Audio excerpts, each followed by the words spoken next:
How do you think about investing like in the space when it moves so fast? You know, you're an investor in Benchling, Airtable, Lattice. Like, respectfully, these markets are not changing on a daily basis.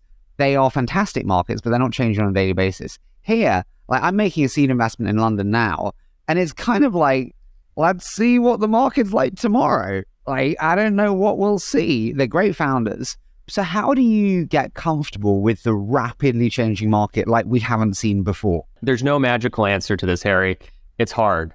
And I think at the early stage, we think about investing in founders first and foremost. You want extraordinary people in really great sandboxes, and those folks will be able to figure out how to pivot and adjust and iterate to take advantage of opportunity. And so I think in this environment, if you told me, would I rather be in the sandbox with the great founder, experimenting and iterating, or sitting on the sidelines, I'd rather be iterating, even if things changed a bunch from underneath you at the early stage.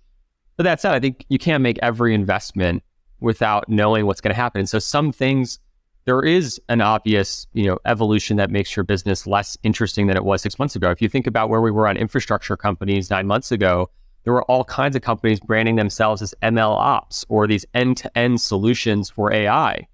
Now, in this environment we're in now, there's specialized companies that are doing individual components in the infrastructure stack, whether it's, LangChain on connecting all these tools and stitching them together, or these vector databases that are allowing you to store information.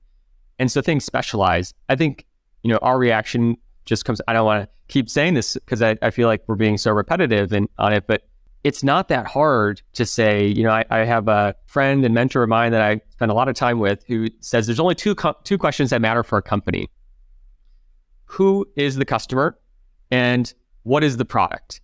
And you'd be shocked at how many folks can't really answer that question with clarity.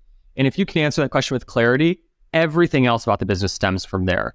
And so if you're really answering that question, you're struggling because you think in 2 weeks from now, there's a chance that the customer doesn't care or the product won't have any value, well, that's hard to build a company around. And so in any of those environments, I think you'd rather just wait for that there to be more clarity than try to keep firing investments into that market. I made an investment and I lost money in it. And I lost money because of an externality that was outside of our control, which is a very frustrating reason to lose. How do you think about the impact in coming year or so of regulation? Elon has been very clear in saying we can't wait until it's in the hands of everyone because then it is too late. How do you think about regulation in the next 6 to 18 months? I don't want to speak for the company on anything because I know this is a topic that's out there in the mainstream. I think regulation will come to AI and it will be necessary. I don't doubt that at all in my mind. I think it has to be done in partnership with the companies that are building because, regulation for the sake of regulation is not going to be what solves the problems people are concerned about. You've got to go understand the nuances. You have to understand the technology. And so I would hope that just like we know OpenAI is, I would hope that other companies building an AI are also working with regulators to understand what is the technology and help educate them to get to the right decision. I do think, there's kind of some negative stigma going around OpenAI on regulation and security and safety. And in my view, I think they're being pretty proactive. I don't know all the things that they're doing internally, but, as an example, on GPT-4, we saw the demo in the fall. They didn't just release the product then. They took, I think, 4 or 5 months to test and learn about safety and the edges of the model, and then ultimately released it to the world. And so they're not going to get it perfect every time.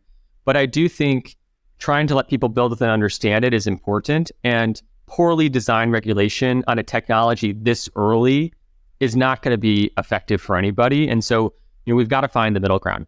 My concern is the chasm of knowledge between private and regulator side has never been greater.